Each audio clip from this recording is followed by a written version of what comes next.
Hello दोस्तों। पिछले video में हमने कैश डिस्काउंट और ट्रेड डिस्काउंट की जो कॉन्सेप्ट है वो डिस्कस की थी, उसके एडवांटेजेस आपको बताई थी और उनकी जो डिफरेंसेस हैं वो भी आपको बताई थी। और इस वीडियो में हम ट्रेड डिस्काउंट और कैश डिस्काउंट की जो अकाउंटिंग ट्रीटमेंट है उसको डिस्कस करने वाले हैं। तो चलिए देखते हैं ट्रेड डिस्काउंट की। सबसे पहले ट्रेड डिस्काउंट से चालू करते हैं। तो ट्रेड डिस्काउंट की जो अकाउंटिंग ट्रीटमेंट है दोस्तों वो बड़ी सिंपल है। ट्रेड डिस्काउंट जो है वो अकाउंट्स में पूरी तरह से इग्नोर कर दिया जाता है, मतलब कि ट्रेड डिस्काउंट को अकाउंट्स में कंसिडर नहीं करना है, पूरी तरह से इग्नोर करना है। इसके पीछे क्या कारण है मैं आपको बताऊंगा। पहले चलिए एक छोटा सा एग्जाम्पल देखते हैं। एग्जाम्पल समझ लीजिए, आपने एक प्रोडक्ट जो है जिसकी लिस्ट प्राइस थी 100 रुपये, उसे आपने 2% ट्रेड डिस्काउंट में ख़रीदा। यानी कि आपने 100 रुपये के ऊपर 2 रुपये डिस्काउंट लिया और आपको वो प्रोडक्ट 98 रुपीज़ का पड़ा। तो हम जो ट्रेड डिस्काउंट है 2 रुपये, इसे टोटली इग्नोर कर देंगे अकाउंट्स में और परचेज़ को सीधे सीधे 98 पे रिकॉर्ड करेंगे। मतलब जब हम जर्नल एंट्री पास करेंगे तो एंट्री होगी purchase account debit 98 rupees to cash या जो भी हो 98। मतलब कि यहाँ पे हम लिस्ट प्राइस और ट्रेड डिस्काउंट को टोटली इग्नोर करके जो नेट प्राइस पे परचेजिंग हुई है उसी को अकाउंट्स में कंसिडर करते हैं। तो एक तरह से कहा जाए तो ट्रेड डिस्काउंट जो है उसका अकाउंट्स में कोई इफेक्ट नहीं आता है। परचेज या सेल जो भी हो वो नेट प्राइस पे रिकॉर्ड होता है।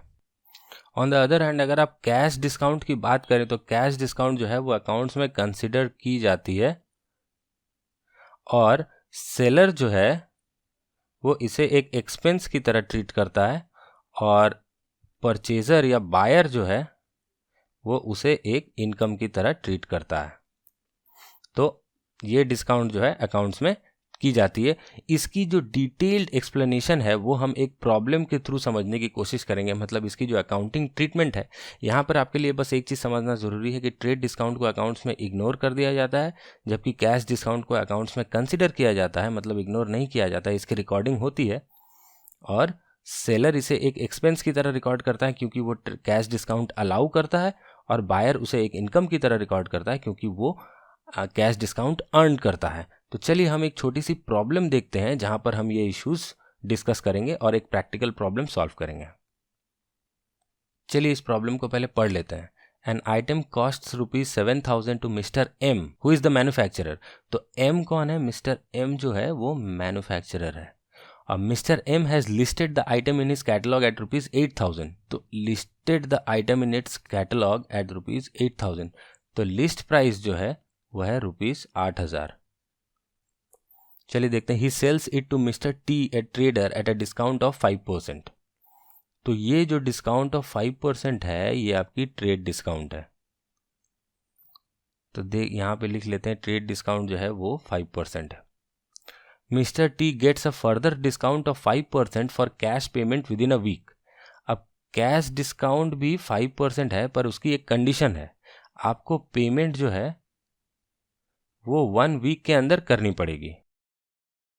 अगर आप 1 वीक के अंदर पेमेंट कर देते हैं तो आपको एडिशनल कैश डिस्काउंट 5% मिलेगा। तो आप देख रहे हैं कि ट्रेड डिस्काउंट तो उसे हर हाल में मिल रही है, पर कैश डिस्काउंट पाने के लिए उसे एक एडिशनल कंडीशन सेटिस्फाई करनी पड़ेगी, मतलब पेमेंट जो है वो 1 वीक के अंदर करनी पड़ेगी। तो आगे प्रॉब्लम में कहा गया है कि calculate the amount that Mister T pays to Mister M if Mister T pays Mister M the amount due within a week. अगर मिस्टर टी ने मिस्टर एम को 1 वीक के अंदर पैसे दे दिए तो कुल कितने रुपए इस परचेज के लिए मिस्टर टी को देना पड़ेगा वो कैलकुलेट करना है, और अगर आफ्टर 1 वीक पैसे दिए तो कितने पैसे देना है ये कैलकुलेट करना है। तो आइए सबसे पहले ये डेटा तो हमने यहाँ पे लिख ली, तो सबसे पहले हम नेट प्राइस कैलकुलेट कर लेते हैं। तो लिस्ट प्राइस 8,000 है और ट्रेड डिस्काउंट 5% है, तो ट्रेड डिस्काउंट की फिगर आएगी 8,000 इंटू 5%, जो कि होगी आपकी 400 रुपीज़। तो आपकी नेट प्राइस जो है, net price before cash discount होगी आपकी 8,000 माइनस 400 इक्वल टू 7,600। तो ₹7,600 जो है वो नेट प्राइस है, इसमें परचेज हुई है। तो यहाँ पे हमें जर्नल एंट्रीज भी करने के लिए कहा गया है।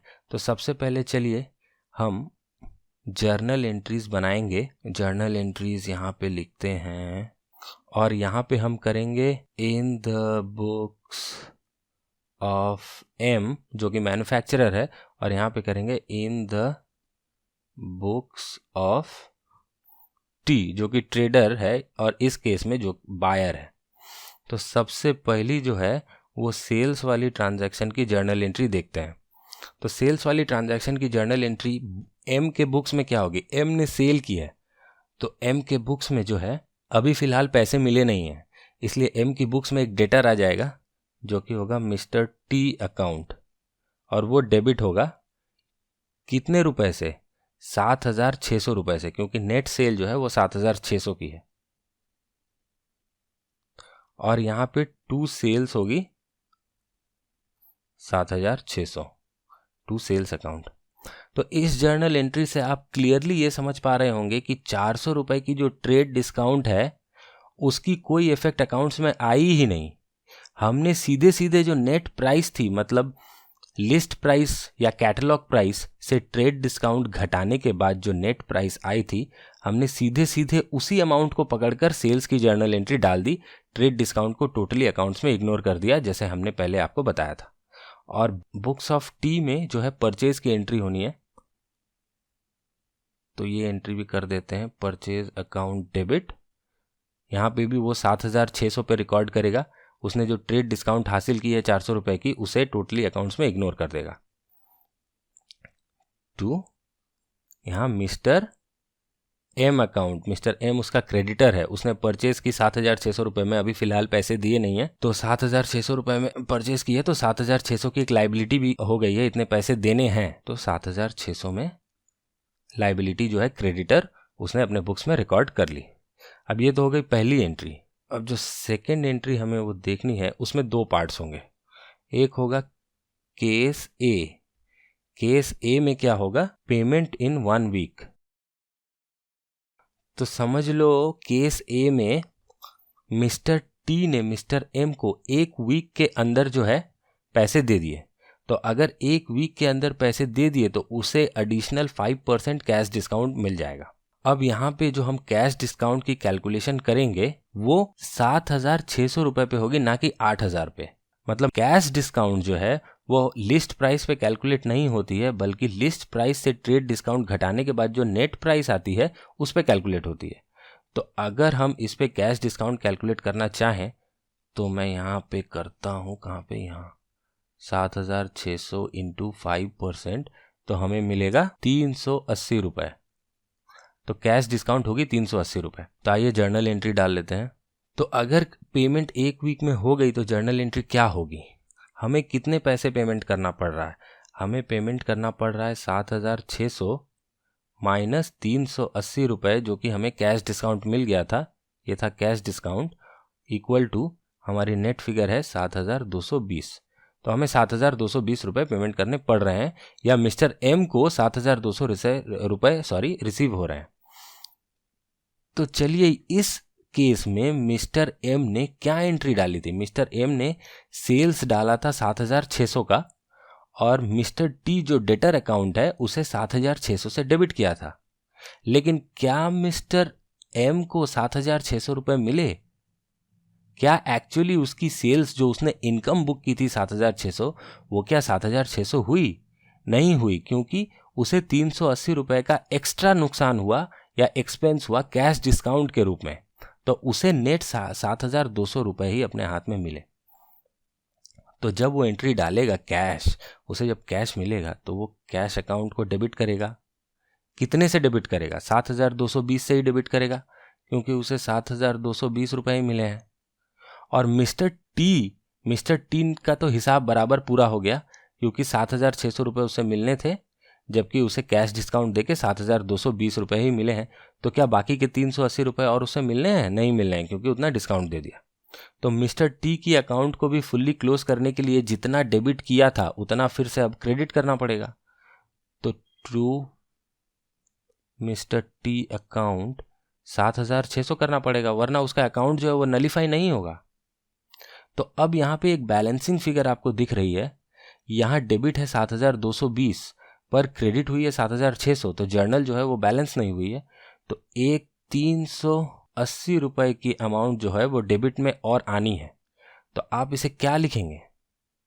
इसे हम लिखते हैं डिस्काउंट अलाउड।